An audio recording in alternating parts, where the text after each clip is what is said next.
11th maths के true और false जानेंगे हम एक ही वीडियो में। शुरुआत करते हैं हम इसके अध्याय 1 से, जिसका नाम है समुच्चय। पहला यहाँ पर पूछा गया हमसे कि यदि a बराबर a और b है, दो अवयव हैं इसमें, और b बराबर a b c है, यानी कि ये दोनों के दोनों अवयव इसमें हैं, तो a सबसेट b यानी कि a उपसमुच्चय b का, तो बिल्कुल a के सारे अवयव इस b में उपलब्ध हैं, शामिल हैं, इसलिए ये ट्रू हो जाएगा, ये सत्य है। फाई और बाहर क्या दे रखा है, समुच्चय का चिन्ह दे रखा है, तो एक रिक्त समुच्चय है, तो ये नहीं है, तो ये गलत हो गया, असत्य है। परिमित के समुच्चय में अवयवों की संख्या निश्चित होती है, तो बिल्कुल परिमित में निश्चित होती है, तो ये सत्य है। अपरिमित समुच्चय में अवयवों की संख्या निश्चित होती है, तो अपरिमित है, तो यहाँ अनिश्चित होना चाहिए था, तो ये असत्य है। फाई उपसमुच्चय है ए का, सत्य है। जहाँ फाई एक रिक्त समुच्चय है एवं ए का कोई भी परिमित समुच्चय है, तो ये सत्य है, क्योंकि जब हम उपसमुच्चय निकालते हैं तो हम एक फाई भी लिखते हैं, एक रिक्त समुच्चय भी लिखते हैं। अध्याय 2 संबंध एवं फलन। फर्स्ट यहाँ पूछा गया है कि ए क्रॉस फाई बराबर ए, यानी कि एक तो समुच्चय है और एक रिक्त समुच्चय, इन दोनों का हमें कार्तीय गुणनफल करना है, तो क्या हमें ए मिलता है, तो नहीं मिलता, ये असत्य है। क्रॉस और राइट से रिप्रेजेंट हम इनको कर रहे हैं कि कौन सा सत्य है और कौन सा असत्य है। ए क्रॉस फाई बराबर फाई मिलता है, यानी कि यदि ए का हम फाई रिक्त समुच्चय के साथ कार्तीय गुणनफल करते हैं तो हमें फाई मिलता है, तो बिल्कुल ये सत्य है, रिक्त समुच्चय में प्राप्त होता है। तो क्रमित युग्म समान होते हैं यदि और केवल यदि उनके संगत प्रथम घटक समान हो और संगत द्वितीय घटक भी समान हो, तो बिल्कुल सत्य है। ए क्रॉस ए, इनका 3 बार हमें कार्तीय गुणनफल करना है, जहाँ पर ए कोमा बी कोमा सी और ए बी सी ये ए में बिलोंग कर रहे हैं। यहाँ ए बी सी एक क्रमित त्रिक कहलाता है, तो बिल्कुल कहलाता है, ये सत्य है। किसी संबंध आर का परिसर यानी कि रेंज उस संबंध के सहप्रांत यानी कि कोडोमेन का उपसमुच्चय सबसेट होता है, अर्थात परिसर, रेंज, सबसेट और इक्वल सहप्रांत यानी कि कोडोमेन, तो ये भी सत्य है। यदि एन ए यानी कि ए के अवयव p है और b के अवयव q है, तो number of A cross b बराबर पी क्यू होगा, तथा ए से b में संबंधों की कुल संख्या 2 की पावर पी क्यू होगी, तो ये भी सत्य है। अध्याय 3 त्रिकोणमितीय फलन। पहला पूछा गया हमसे कि एक कोण वह माप है जो एक किरण के उसके प्रारंभिक बिंदु के परितः घूमने से बनता है, तो सत्य है। एक पूर्ण परिक्रमण का 180वां भाग 1 डिग्री कहलाता है, तो 180वां भाग नहीं कहलाता है, 360वां भाग कहलाता है, तो ये असत्य हो गया। इकाई वृत्त के केंद्र पर एक इकाई लंबाई के चाप द्वारा बने कोण को एक रेडियन कहा जाता है, तो ये सत्य है। रेडियन माप बराबर 180 बटे पाई डिग्री माप होती है, तो ये सत्य है। यदि एक वृत्त की त्रिज्या r है, चाप की लंबाई l है तथा केंद्र पर अंकित कोण थीटा है, तो रेट थीटा बराबर l बटा r, तो ये सत्य है। ये सूत्र है, यहाँ पर क्या है सूत्र है कि कोण बराबर चाप बटे त्रिज्या, कोण यहाँ दिया गया है क्या, थीटा, तो देखिए थीटा लिखा हुआ है, चाप यानी कि लंबाई, चाप की लंबाई l है, बटे त्रिज्या क्या दे रखी है, r दे रखी है, सूत्र बन गया theta equal l by R, theta equal l by R. अध्याय 5 अंडर रूट -1 बराबर आयोटा होता है, तो सत्य है। आई स्क्वायर बराबर -1, तो यदि स्क्वायर कर दे -1 मिल जाएगा, सत्य है।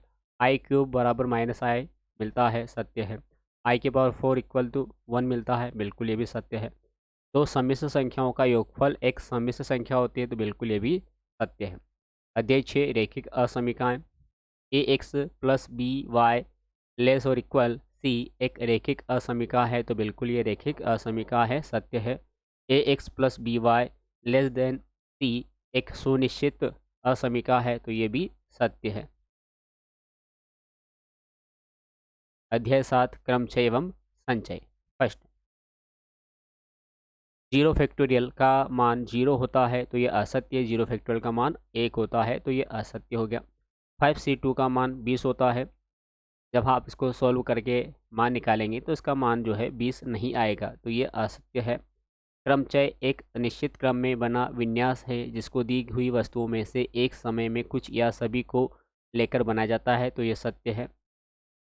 एन विभिन्न वस्तुओं में से एक समय में आर वस्तुओं को लेकर बनाए गए क्रमचयों की संख्या को एन पी आर से निरूपित करते हैं, तो बिल्कुल सत्य है। पांचवा, 3 फैक्टोरियल प्लस 4 फैक्टोरियल का मान 7 फैक्टोरियल होता है, तो ये नहीं होता है, ये असत्य है। 3 का फैक्टोरियल आप निकालेंगे 6, 4 का निकालेंगे अब, तो इन दोनों को आप जोड़ेंगे तो ये 7 के फैक्टोरियल के बराबर नहीं आएगा। 7 फैक्टोरियल का जो मान है वो 4050 होता है, तो ये असत्य है। 7 का इंटू आपको 1 तक करना है, तो आपको देखने को मिलेगा 4050 नहीं आता है। एन विभिन्न वस्तुओं में से एक समय में आर वस्तुओं को लेकर बने क्रमचयों की संख्या जबकि वस्तुओं की पुनरावृत्ति की अनुमति हो एन आर होती है, तो बिल्कुल ये सत्य है, एन आर होती है। एन पी एन बराबर फैक्टोरियल एन होता है, एन पी एन बराबर फैक्टोरियल एन होता है, तो ये सत्य है। N C R plus N C R minus one बराबर N plus one C R होता है, तो बिल्कुल ये होता है, सत्य है। यदि एन सी 9 बराबर एन सी 8 हो तो एन सी 18 का मान 10 होगा, तो ये असत्य है। जब आप यहाँ पर तुलना करके मान निकालेंगे एन सी 17 का मान, तो ये 10 नहीं आएगा, है ना। सबसे पहले आपको एन का मान निकालना पड़ेगा, तो एन का मान यहाँ पर 17 आ जाएगा। 17 से 17 आप निकालेंगे तो ये 10 नहीं आएगा। उसके बाद अगला देखते हैं हम अध्याय 8 द्विपद प्रमेय। पहला प्रश्न यहाँ पूछा गया है कि यदि ए प्लस बी की होल पावर एन के प्रसार में प्रत्येक ए तथा बी की घातांकों का योग एन होता है, तो बिल्कुल सत्य है, घातों का योगफल एन होता है। द्विपद प्रमेय में आने वाले गुणांक एन सी आर को द्विपद गुणांक कहा जाता है, सत्य है। ए प्लस बी के पावर एन के प्रसार में पदों की संख्या एन प्लस वन अर्थात घातांक से एक अधिक होती है, बिल्कुल एक पद हमें ज़्यादा प्राप्त होता है। अध्याय 9 अनुक्रम तथा श्रेणी। दो संख्याओं ए और बी का समांतर माध्य ए माइनस बी बाय 2 होता है, तो ये असत्य है। क्या होता है? तो ये होता है ए प्लस बी बाय 2। 4 और 12 का समांतर माध्य 6 होता है। देखिए इन दोनों को जोड़ के आप 2 से डिवाइड कर दीजिए, 8 आएगा, तो ये असत्य हो जाएगा। थर्ड, यदि किसी समांतर श्रेणी के प्रत्येक पद में एक अचर से गुणा किया जाए तो इस प्रकार प्राप्त अनुक्रम भी समांतर श्रेणी होगा, तो बिल्कुल वो समांतर श्रेणी बन जाएगी। दो संख्याओं का समांतर माध्य गुणोत्तर माध्य से छोटा होता है, तो ये असत्य है। श्रेणी 5, 25, 125 का एनवा पद 5 और इसके पावर n प्लस 1 है, तो देखिए 5 n प्लस 1 नहीं होता, 5 की पावर n प्लस 1 है, तो ये नहीं है, ये असत्य है। उसके बाद अगला देखिए अध्याय 10 सरल रेखाएं। फर्स्ट, m1 और m2 ढालों वाली रेखाओं l1 और l2 के बीच का न्यून कोण थीटा हो तो टेन थीटा इक्वल टू, यानी सूत्र दिया हुआ है जो कि है मोड के अंदर m2 minus m1 bye m1 plus m1 m2, जहाँ पर 1 plus m1 m2 not equal 0, तो ये सत्य है। ये कोण निकालने का फॉर्मूला है, तो ये सत्य है। 3, बिंदु ए बी और सी संरेख होते हैं यदि और केवल यदि ए बी की ढाल बराबर बी सी की ढाल, तो ये भी सत्य है। यदि हमें ढाल निकालनी है और दोनों ढाल बराबर आ जाती है तो हम बोलते हैं कि ये तीनों बिंदु जो है ये संरेख हैं। थर्ड, दो बिंदुओं x1 y1 और x2 y2 से होकर जाने वाली रेखा का समीकरण ये है y प्लस y1 बराबर y2 minus y1 bye x2 minus x1 और इंटू में x प्लस x1, तो ये असत्य है। माइनस आता है ना, कभी भी प्लस नहीं आता है यहाँ पर जब हम निकालते हैं, सूत्र आपने पढ़ा होगा। ढाल m और y अंतःखंड c वाली रेखा का समीकरण y बराबर mx प्लस सी होता है, तो ये सत्य है। ढाल m और x अंतःखंड d वाली रेखा का समीकरण y बराबर m कोष्टक के अंदर x प्लस डी कोष्टक बंद होता है, तो ये ऐसा नहीं होता, इस रूप का होता है जैसा कि फोर्थ वाले में दिया गया था। अध्याय 11 शंकु परिच्छेदन। वृत्त x प्लस 2 का whole square plus y minus 3 का होल स्क्वायर बराबर 9 का केंद्र 2,3 है, तो देखिए ये असत्य हो गया। इनके चिन्ह विपरीत आते हैं यहाँ पर, तो ये असत्य है। 3 का चिन्ह तो ठीक है, लेकिन 2 का चिन्ह प्लस में दे रखा है, जबकि माइनस था, 2 आना चाहिए था। उसके बाद अगला देखें यहाँ पर, वृत्त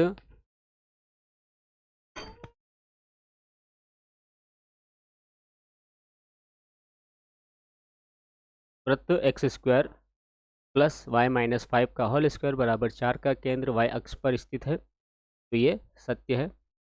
परवलय वाई एक्स स्क्वायर बराबर 4ax के नियता x बराबर -a है, सत्य है। परवलय एक्स स्क्वायर बराबर 4ay की नाभिलंब की लंबाई 2a है, तो ये असत्य है। यदि परवलय की सममित अक्ष x अक्ष के अनुदिश है तथा x का गुणांक धनात्मक हो तो परवलय दाईं ओर खुलता है, बिल्कुल सत्य है। तल के उन बिंदुओं का समुच्चय जिनका तल में दो बिंदुओं से दूरियों का योग अचर हो दीर्घवृत्त कहलाता है, बिल्कुल सत्य। अध्याय 12 त्रिविमीय ज्यामिति का परिचय। बिंदु 7 0 0 x अक्ष पर स्थित है, यह सत्य है, x अक्ष पर स्थित है। बिंदु 3 4 5 की y अक्ष से दूरी निकालनी है, y अक्ष से दूरी निकालनी है, 4 है, तो ये असत्य है। z अक्ष तल पर बिंदु के निर्देशांक x 0 z x, 0, z के रूप का होता है, सत्य है। बिंदु x y z की x y तल से दूरी X square plus Y square का अंडर रूट होती है, तो ये असत्य है। बिंदु 4, 1, 7 वाई जेड तल पर स्थित है, तो ये भी असत्य है। एक्स वाई जेड तीनों ही तल के मध्य में स्थित है, तो ये भी असत्य है। अध्याय 13 सीमा और अवकलज। Limit x tends to 0 sine x by root x का मान 0 होता है, तो ये सत्य है। 2 कोस x का x बराबर π/2 अवकल गुणांक 2 होगा, तो ये असत्य है। d/dx या d/dx सेक x बटे कोसेक x का मान कोसेक स्क्वायर x होगा, तो ये असत्य है। यदि f(x) बराबर x स्क्वायर प्लस 1 हो तो f'2 का मान -2 होगा, तो ये भी असत्य है। अध्याय 16 और प्रायिकता। यदि किसी घटना a की प्रायिकता 9/11 है तो a नहीं की घटना 2/11 होगी, तो ये सत्य है। आप 1 - 9/11 कर लीजिए, 2/11 आपको मिल जाएगा। प्रतिदर्श समष्टि एस का कोई उपसमुच्चय एक घटना कही जाती है, तो बिल्कुल घटना कही जाती है। एक प्रतिदर्श समष्टि की सरल घटनाएं सदैव परस्पर अपवर्जी होती है, तो ये बिल्कुल ये भी सत्य है। तो इस प्रकार से सत्य असत्य यहाँ पर कंप्लीट हो जाते हैं मैथ्स 11th क्लास के।